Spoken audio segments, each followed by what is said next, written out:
What's up, everybody? I'm just going to talk about tournaments, and if you guys follow what I'm saying, then congratulations, because this is a very complicated subject.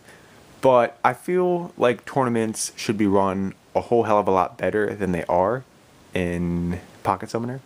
For those who don't know, I have played pretty much every single card game out there. I've went to Pokemon tournaments, Yu-Gi-Oh!, Magic the Gathering, Universal Fighting System, Yu Yu Hakusho, Full Metal Alchemist, Spoils, you name it. I've played pretty much all the card games out there, and I've went to a lot of tournaments in my time. When you go to one of these tournaments, like a regional event or like a qualifier or something, it is always set up where players play Swiss rounds followed by top cuts. What Rita does is they run single elimination all across the board. Like, if you lose once, you're done. So, like, imagine going to a card tournament, playing first round, and you lose. You gotta go home. Like, that is such shit. Like, okay, let me give an example. The Yu-Gi-Oh! World Championship qualifier, like 2010, I believe. The guy who ended up winning that tournament lost the first round. Like, he got sacked by some, like, chaos deck or something like that. I don't know.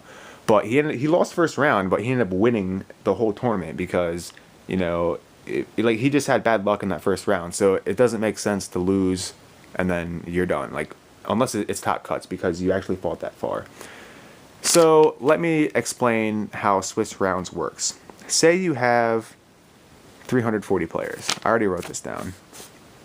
You have 340 players.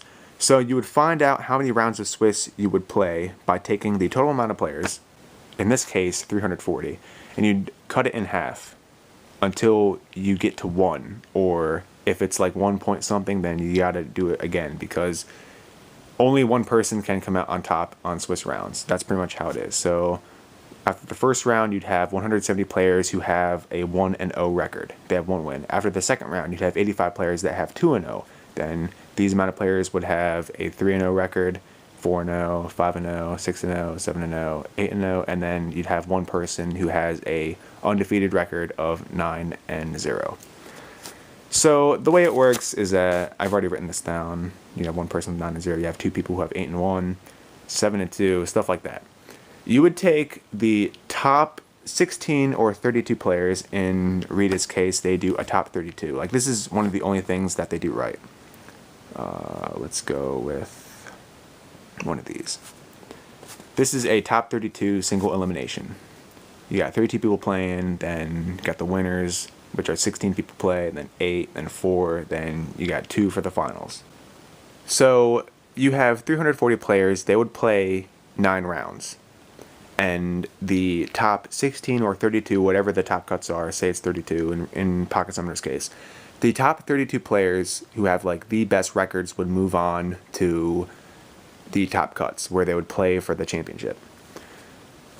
What happens if, say, you have 32 and 33? Say these two people have a 6-3 record.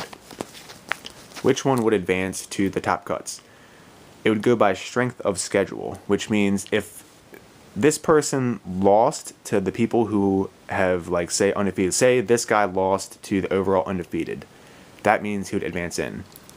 When I played Universal Fighting System, I played a character that most people were playing, and the rule was that you could not have 2 of the same character in top cuts. That was to, you know, make all sorts of decks win or whatever. So my record was 6-1, and another guy playing the same character as me was also a 6-1 record, but I lost to the overall undefeated guy. So I got into top 16. I actually got second place overall Swiss finish, and then I got third place in the World Championships. So the person who lost to stronger people, the people with stronger records, would go in. That's called tiebreakers and strength of schedule, stuff like that. Anyways, that's how I feel that tournaments should be run. Instead of single elimination to get to top 32, I think it should be Swiss rounds. Also, another thing that I feel is that if you make it as far as to top 16 or 32 in this case, I keep on saying top 16 because I'm used to playing top 16 in card game tournaments, also top 8 too. So top 32, say you make it into top 32, everyone who makes it that far gets a prize. You know, like, whenever I went to tournaments and stuff, if I got top cuts, I would get a prize regardless. So what I was thinking is that maybe in these tournaments, everyone who makes I guess we should go into a level 60 tournament.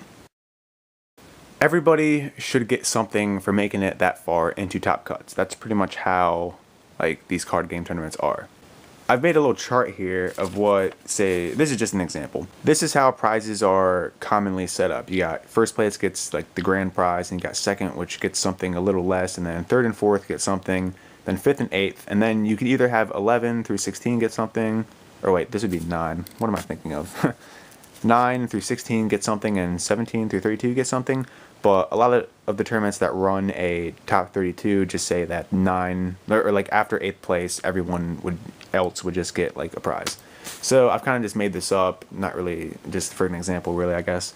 First place would get the grand prize, which would be 3 badges and 5 coins. And then second place would get 2 badges and 4 coins. You know, it's a little less because they didn't win, but they did make it to second place, you know.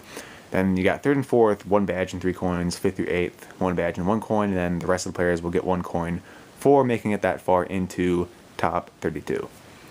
I think that'd be a lot better, you know, than just having to win a tournament, you know what I'm saying? Because, like, why put all that effort just to get nothing? Like, say you lose in the finals. Like, I've talked to people who've lost round 5, and they're just like, oh, I'm just so salty because I made it that far. I put all this effort in.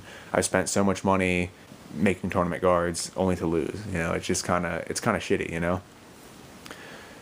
I don't know. This is just kind of the way I feel about tournaments, you know? Like, I don't really play a lot of tournaments because I don't really like the function. Like, if these tournaments were set up with Swiss rounds followed by top 32, and then players got prizes for making it that far, I think that'd be pretty good. It would promote people to actually start playing, because a lot of people don't play because of, you know, clan shop guards. The people in the higher clan shops have the advantage, and I understand that, you know? So it'd promote more people playing if they had more chances of getting into the top cuts. And if they get into the top cuts, then they get a prize. It makes more sense, and it's a lot better than this current tournament system that we have now. Agree, disagree, let me know in the comments. Thanks for watching.